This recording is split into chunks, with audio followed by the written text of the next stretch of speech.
Alright, Fish Tank people, so let me set the stage for you today on this Greenhouse Saga Sunday. This is me rolling into the LFUCG building for the hearing for my conditional use. Now in today's video, I'm going to present my case to the Board of Adjustments. Again, the City of Lexington's Planning and Zoning Commission recommends approval for my conditional use. So I'm going to go present in front of the actual board now. The members of the city council or whatever, or the city, are there present in this time. And today's video, I'm going to show you how I present my case to get this greenhouse to the people on the Board of Adjustments. This is part one of a 2, possibly 3-part video. Okay, so today in this video I'm presenting my case, but as you can see, this is a moment where anybody in the neighborhood or anybody who would like to speak on this, it's a democracy, we live in the United States of America, it's a democracy, anybody who wants to speak can speak, and you can see all the people in the audience who are going to speak. That's going to be next video, but today I'm going to show you my part of the talk.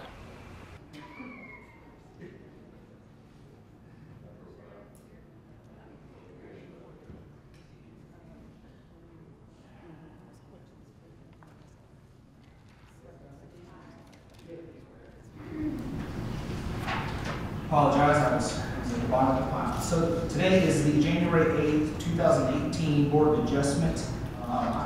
Second off, if there's anyone who plans on coming to the podium and testifying today, if you wouldn't mind standing up for me so I can swear you in.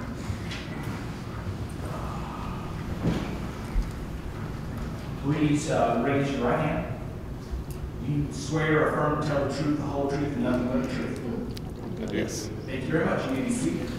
Dr. Jameson and his company, do you have any connection, any present connection with Aaron Jameson or his company? Other than trying to purchase his property, no. Okay. You haven't worked for his company, or you don't work for a company that he owns, the present property? No, sir. I don't work for a company he owns. I've never done any business with him of any kind. Okay. All right. This property received a conditional use several years ago for a commercial greenhouse. Okay, so this is Autumn, who I work closely with at the LFUCG, and she was super sweet. And what she's doing and going to do now is actually explain to everyone what's going on with this property in the past, and explain my application for the conditional use to this board today. So this is Autumn. Sorry about the audio. Uphold staff's decision to not request a revocation hearing, but ultimately did hold and revoke the conditional use previously. Okay, so what she's talking about is the giant black book of pain that I got handed to me from the neighbor across the street, where she was trying to get the conditional use revoked that the previous owner had on the property. So she's stating how this has already been revoked once and I'm applying for a new conditional use, but she's just giving the backstory of this property. Where there will be no customers coming to the site at all, aquatic plants for fish tanks. Mr. Wendell, go ahead and tell us. Sure. Well, thank you for the opportunity to present this. I know it has, as the board has said, a contentious history, so I'm here to kind of plead my case on this and why I think it's a win for everyone involved. This is what 7524 Old Richard Road looks like today. This greenhouse was constructed in 2006. It's basically looked like this since 2006. So it's been sitting there for over 10 years, just an empty greenhouse. Hasn't been used to my knowledge. I think it was constructed and hardly used at all. So it's been kind of an eyesore and kind of a pain for people in the neighborhood. The staff has recommended an approval of this, but there's part of the application that involves. Okay, so I'm reiterating here that the staff recommends approval of my conditional use. However, they recommended in their approval that I had to do certain things to make it work. Hey, buddy, we'll let you do this, but you have to do X, Y, and Z. So I'm explaining what's going to go on with the trees. Wanting to work alongside the board's recommendation. I'm going to go through each of these individually. As you can see down here, there's a Pfizer junipers that are supposed to be a new cluster. This is a recommendation. It's not a very good part of the property. There's 4 of those. You can see these here. We'll be using 5 gray owl junipers. They're 15 inches tall. They get about 3 to 4 feet wide. That's the plant. That's from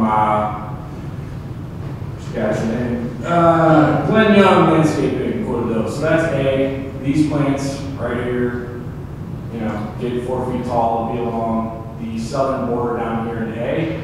You can see that on your site map. B, this is probably the most important one. I know I have some opposition in the room. These are the trees that are gonna go in front of the lady's house. You'll see her in next week's video, but these are the screening trees that I'm putting in front of the neighbor across the street's property, so she doesn't have to look at me. I don't blame them. They'll show you planting along the gaps and fill the existing right-of-way. You can't really see it in this photo, but basically there's some spotty stuff in through here. We'll be using Captain U pines that are 42 weeks. All right, so right here I'm breaking down the exact type of trees that I'm going to use and put in front of the lady's yard. I also have Lexington County tree guide or whatever that I had to go through. So I've got the tree guide in my hand. You can't see that in the video, but that's me holding up the Lexington Fayette County tree guide or whatever, and I'm using these exact trees that they recommend. That fits the requirement per the Lexington City Street Guide. So these were just recommended to me by planning the other day. But that's one of the big points. There's the trees, they're half price. They'll go all along this part right here, but they'll go on this section right here, but not up too high because I am buying a greenhouse for light. So they're going to go down around this area right here. The next part, this is the part that is, if you look back here, this is C we're talking about right here. And this is a big part. These are the green giants, and anybody who drives down the street, anybody who lives on this street can see this property. So my goal is to have green giants at the north end of it so that people driving down the street don't have to look at the ugly greenhouse. These are called green giants, evergreen trees, north end.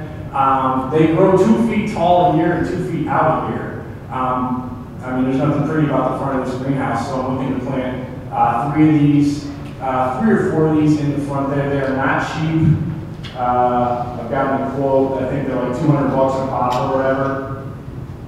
But you can see the use of these trees. This is the UK Arboretum. You'll notice when you pull into the Arboretum, you don't see the parking lot when you pull in there. They use these same type of trees here. Now, obviously, I don't have the budget of the UK Arboretum, but that's what the trees will look like in a couple of years.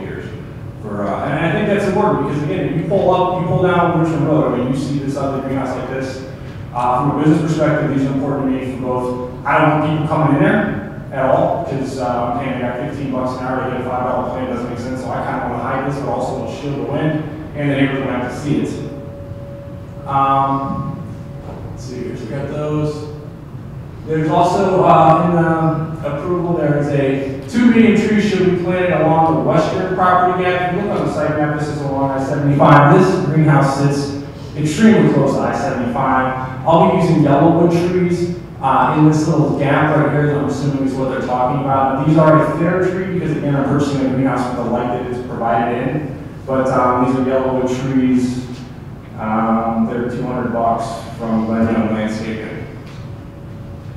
Paving of the driveway, this has been an issue I know in the past with this property. You can see along the site map here. Okay, look, this is the part that was not originally in my deal, as well as all the landscaping, but this is the expensive part, and I'm editing this down for you, but I was out there the day after Christmas getting quotes on what it would take to put asphalt down as the board recommends for this. So the paving is a big deal because the lady across the street probably doesn't want to have dust and everything, and I understand that. So I'm showing here how I've gotten a bunch of different quotes for paving the driveway up to part of the greenhouse per their recommendation. More money. I've gotten multiple quotes on that. I've also spoken with the Division of Engineering. I believe his name is Josh Kazarn, and these meet the specs for that as far as like depth of compact. I'm not an asphalt expert, but the 1-inch thickness and the 3-inch thickness and all that. Today there is gravel. Just as one of the concerns I know people have pointed out, there is no heavy traffic on this. I'm not bringing in semis or any sort of heavy wholesale things like this. So this is more than enough. I'm also going up to the door right here, which is, I guess, handicap access, but I'm not going to be open to the public. However, I guess that's part of it. I didn't know if that was negotiable or, I mean, it's part of what's required, but I'm not going to go to the public, but if I have to have paving to the door, so be it. But there's what it looks like. That's actually on quote. And there's the price that the seller is going to split with me. And then, why is this a good move?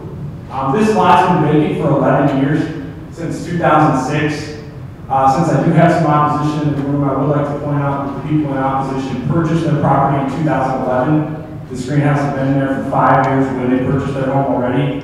I'm going to say that again so everybody can hear me. The opposition across the street purchased the property in 2011. This greenhouse was constructed in 2006. Do the math. Greenhouse was built in 2006. Neighbors moved in across the street in 2011. It's public record. It's unfit for residential use. This will make use of the existing structure, and it can be used within its capacity. It's 180 foot by like 36 foot greenhouse that, you know, some people have said should be torn down at the seller's expense. Obviously, he's not going to do that, and I can run my existing business out of it. So the chance for success is pretty good. This is not a startup. My business, I've been in business for over 6 years doing what I do. It'll bring more tax dollars into Fayette County, it'll bring more jobs. Again, I'm going to reiterate this, I'm not going to be open to the public. I lose money paying a guy 15 bucks an hour to bag up a $5 plant, and I don't want customers in there.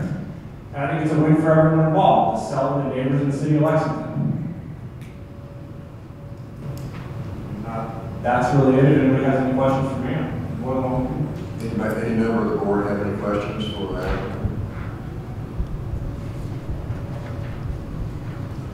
Thank you, Mr. Wonderlick. Have a seat, and we'll hear from the opposition. And there's how my part of the story of this conditional use hearing went. Do me a favor, folks. Drop me a comment on what you would do if you were in my situation with this property. Please hit the notification button and the subscribe button to hear what all 11 people in opposition to my purchasing of this greenhouse had to say about it at this hearing. Talk to you next week, folks. Wish me luck. Tank on.